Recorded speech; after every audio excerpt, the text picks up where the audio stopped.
How you doing? It's gdaastrology here. I hope this video finds you in good health, you and your family's in good health. I hope everybody's doing well. Okay, let's start with that. Make sure everybody's happy, healthy, and enjoying the summer so far. But we're going to talk about finding the perfect match in astrology. How do you find the perfect match? What do you look at? What houses you look at, what signs, things like that. So we're going to be talking about finding your match in astrology, using astrology to help you find your match. Now, before we get started, maybe you should have your birth chart handy. If you can go to Cafe Astrology and do your birth chart. You can go to astro.com and do your birth chart. You can just go on Google and basically Google birth chart calculator, and you can come up with your birth chart, and it'll give you a reading, and then I can explain it according to that. You can look at that. And if you don't have that, no problem. I'll just explain it. You'll still understand. Everybody can count to 12. It's 12 houses. I will explain going forward. So when you're talking about relationships, you have to first point to the 7th house without a doubt. Come on. If we're talking about relationships, we got to talk about the house of relationships. And what happens is you have to first, you do your birth chart. I keep telling you, when you do your birth chart, you'll get so much more information. You do your birth chart, you see the sign on the cusp of the 7th house. That is the energy that you resonate with. That's the energy that you're attracted to. For example, if Aries is on the 7th house cusp, you're attracted to someone who's energetic, who's spontaneous. You know, say if you have Cancer on the 4th house, you like someone who's nurturing, sensitive, caring. That's the person that will attract you. Let's say if you have Libra on the 7th house cusp. If you have Libra on the 7th house cusp, you want a harmonious relationship. Think music, right? Just think yin and yang. Just think two people that's always together doing things, fun things. That's Libra in the 7th house. That's Libra on the 7th house cusp. If you have Capricorn on the 7th house cusp, then that means you have a Cancer 1st house. But if you have, because always remember the opposite sign will be on the 1st house, because the 7th house is also the descendant. That's the descendant house. Planets in the 7th house. That's the next factor. The planets in the 7th house do what? What do the planets in the 7th house do? No, I'm gonna be real. What does the planets in the 7th house do? The planets in the 7th house tells you what do you like in the person? What do you like to do with the person, basically? Let me give you an example. If you have Mercury in the 7th house, you like a partner who likes to communicate. You really like a partner who likes to communicate, so something like a Gemini, something like a Virgo, an Aquarius, but it doesn't mean that's the sign you like. I'm just saying you like someone who likes to communicate, someone who's loquacious, someone who likes to talk and likes to just talk about things. You know, it's a little hot out here. So that's what you like. So if you have, like, say, Jupiter in the 7th house, well, that's the planet of expansion. So basically, if you have Jupiter in the 7th house, you're going to want to travel. You're going to do Jupiterian things. You like a partner who's also optimistic. You look for optimism in your partner. You don't look for a Debbie Downer. That should sound funny now, right? Debbie Downer, what the fuck? Anyway, I don't know where that came from. Showing my age, right? So, but on the real tip, that's what you're looking for.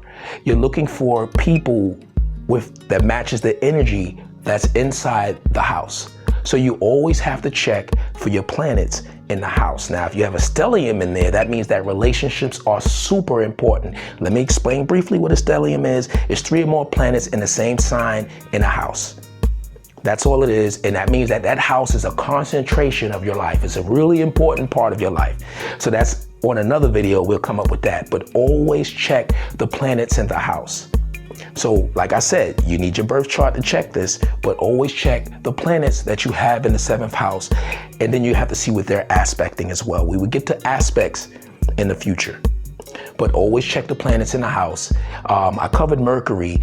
Say if it's Mars in the house. Well, if Mars is in the 7th house, you're gonna get an energetic, You're gonna look forward to an energetic partner, but understand that this partner, if it's Mars in that house, that partner's not backing down for any arguments or any discussions or anything, that he's trying to win everything or she's trying to win everything if Mars is in that house.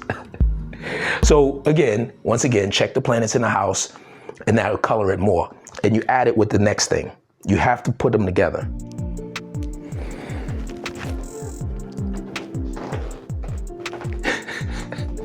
I'm just bugging out. Check it out. Sun sign compatibility. Sun sign compatibility is next.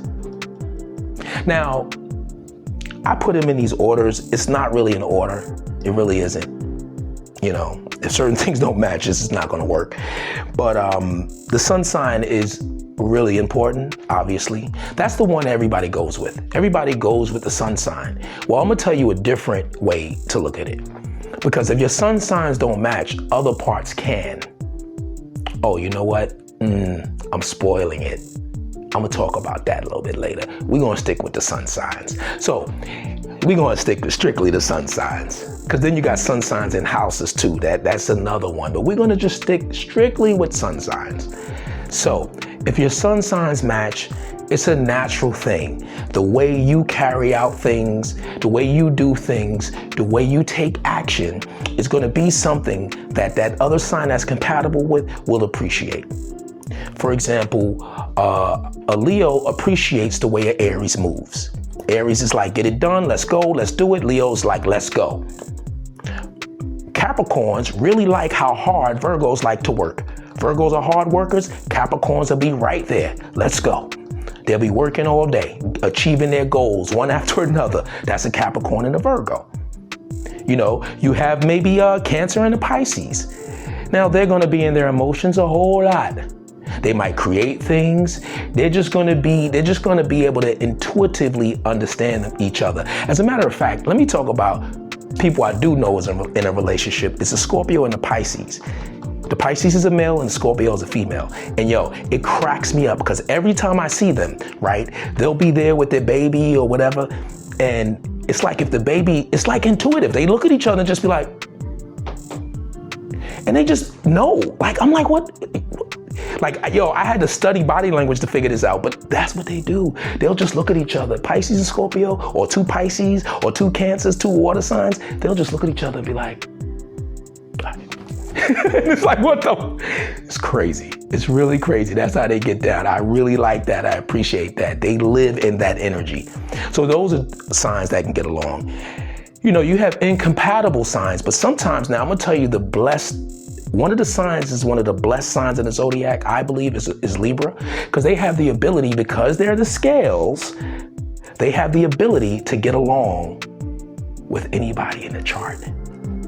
Now they match both best with certain signs, but a Libra and a Virgo, who normally shouldn't be together, can be together if the Libra wants it to happen. Because see, the Libra can say, okay, I'm gonna deal with that. You know, Libras are very diplomatic. And sometimes they lose doing that, but they're very diplomatic. So this is what makes them so good in relationships. They're thinking, I just want this to work. That's it. I just want this to work. So it's so funny is that all the compatible signs have compatible elements. That's one way to look at it. For example, an Aries is a fire sign, goes along with another Leo. That's a fire sign. Aries also match with Gemini. Why? That's an air sign. The air lights the fire. Fire needs air. You see how it works together? Two fires can work. They're combustible. They're just out here wilding, just having fun. Two airs can work. They're basically intellectual, just intellectualizing everything, just sitting around having discussions. That's Aquarius and Gemini, just as smart as hell. Then you have two earth signs. You know what they want to do? They want to achieve things. If you put two Virgos together, or you put a Virgo and a Capricorn, or a Virgo and a Taurus, or a Capricorn and a Taurus, or Taurus and Virgo, you know, you can mix it all up. If you put them together, earth, they're gonna cover ground, they're gonna get shit done. That's what they do. That's what those signs do. Now, if you mix the earth with the water, which naturally goes together, they mix very well. If you put two water signs together, they mix very well. Cancer, Scorpio, and Pisces. So there's many different things. Now, we had to get to the moon. Now, some people say, Some astrologers, some people say that the moon is like literally the most important part. You know, the moon is your subconscious mind. It's how you react to the world. It's how you feel things. The moon is super important. I don't think the moon is the most important thing. I don't think none of the chart is most important because it's a chart. You know what I'm saying? Like, it's like saying, what's most important on the car? The engine?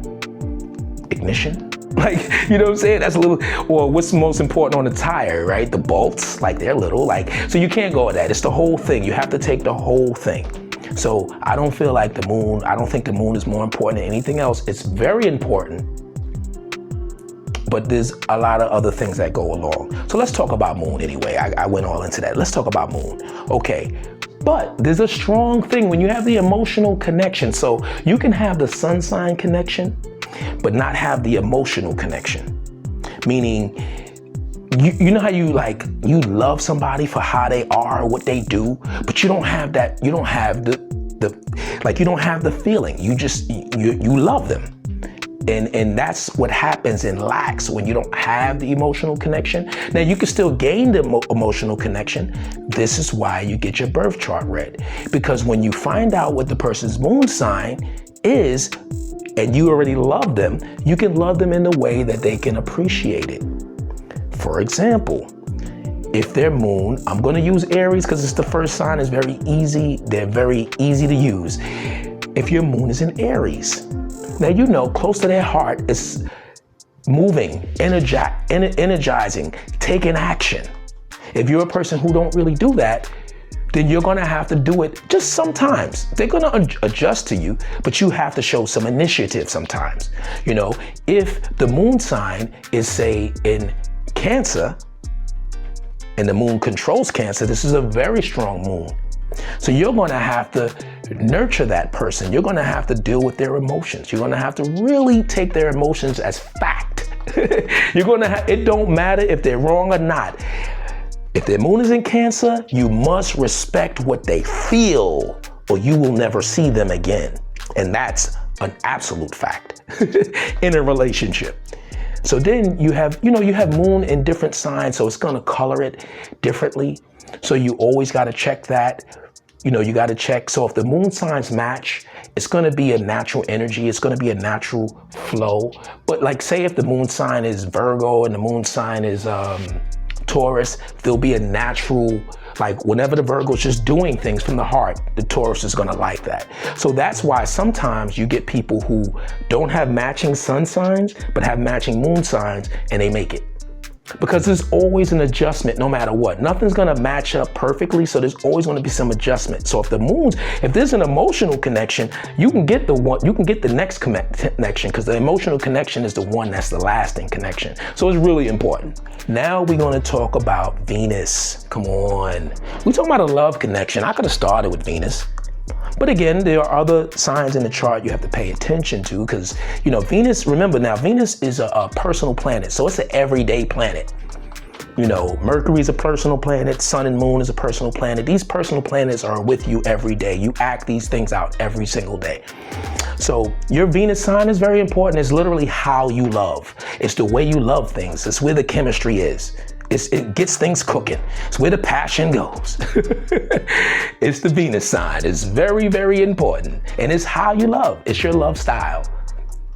So if let's say the Venus signs match, but nothing else matches, well, you probably have very passionate sex, not a relationship, unfortunately, because other things have to match.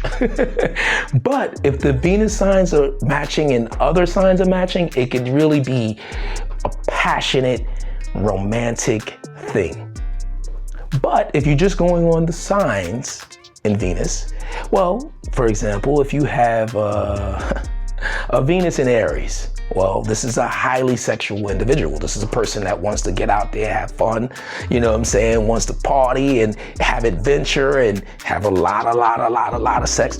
That's Venus in the planet of love with Mars, the planet of action. So it wants to act on the love and the passion non-stop.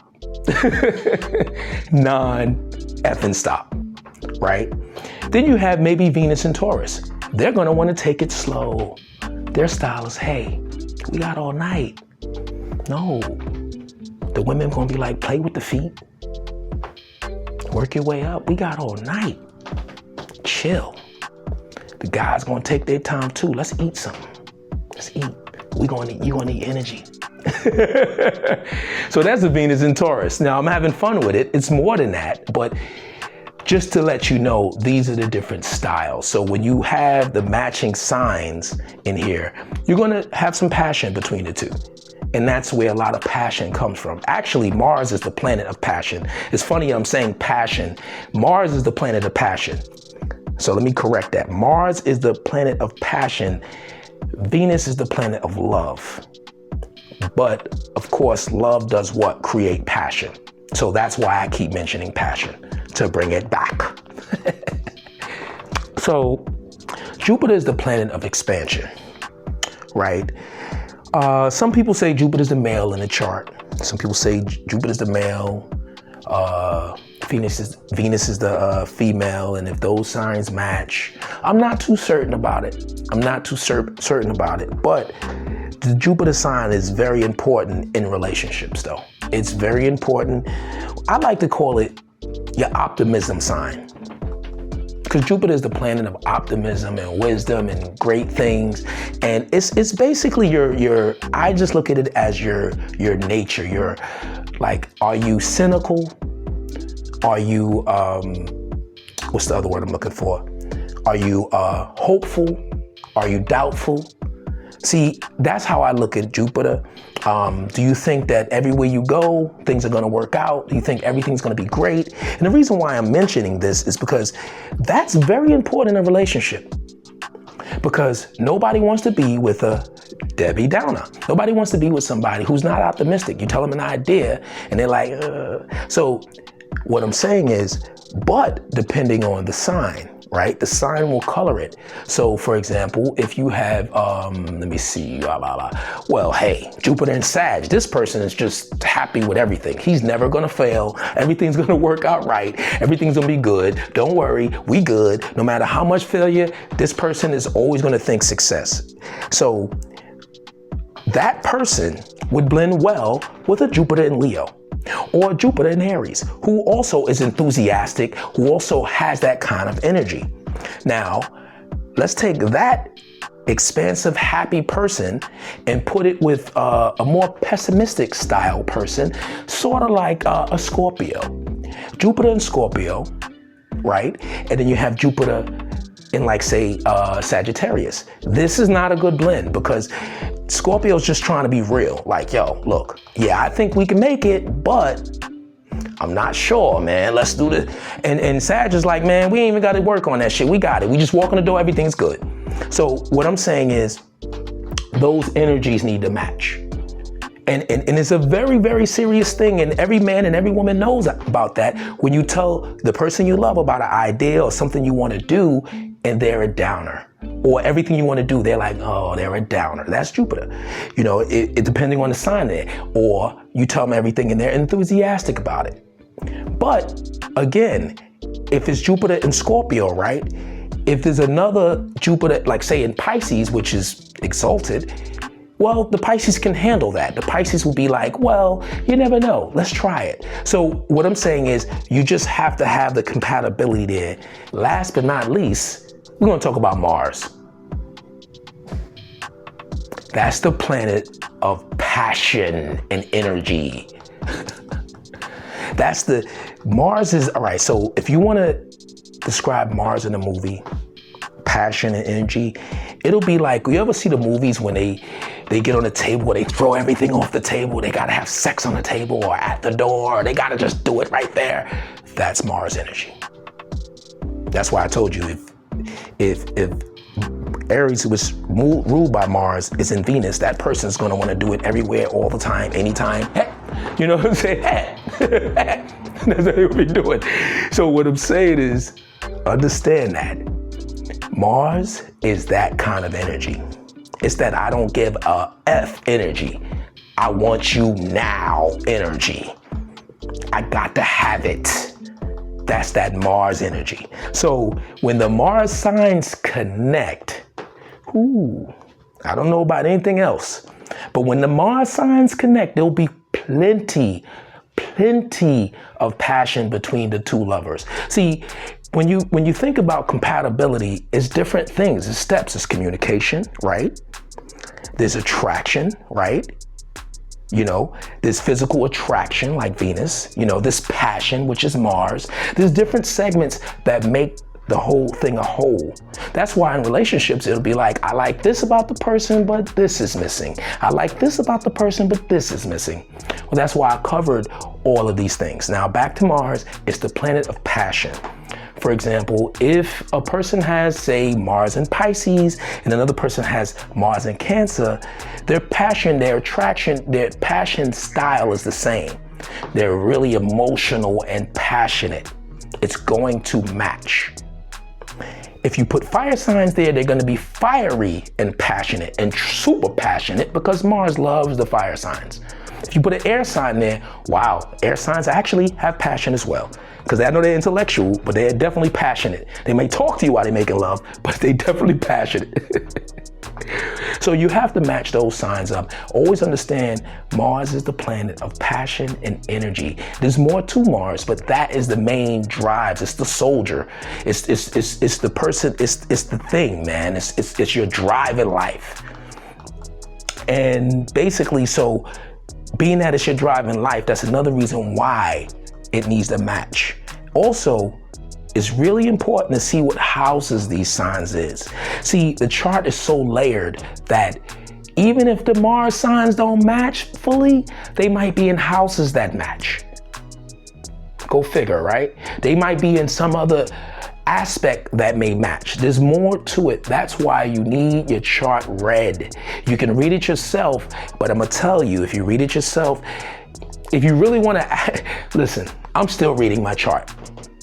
30 years later, I'm still studying my chart.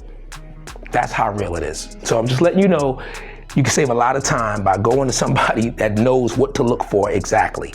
But you can also use the guide I just gave you. You can go to astro.com and you can also go to Cafe Astrology. You know, I don't have nothing to do with them. I'm not affiliated with them, but I've used them before. Now remember, there's a lot of factors. Now, it's just not just these factors. These are the most factors. If you match in all of these things, you should be fine. Like, you're not gonna match perfectly. If some of these match, if some of these don't match, it just means it's remedies. That means y'all have a square. You have something where y'all have to work on. It's not a problem. You can make it work as long as you're willing to make it work. Willing is what? The sun. As long as you're willing to do it, it can work for you. And this has been gdaastrology. Please hit the likes button. Get me in that algorithm. You know what I'm saying? I'm trying to get to 1,000, man. I'm on shit, man. Get me into the algorithm. Let's go. Peace.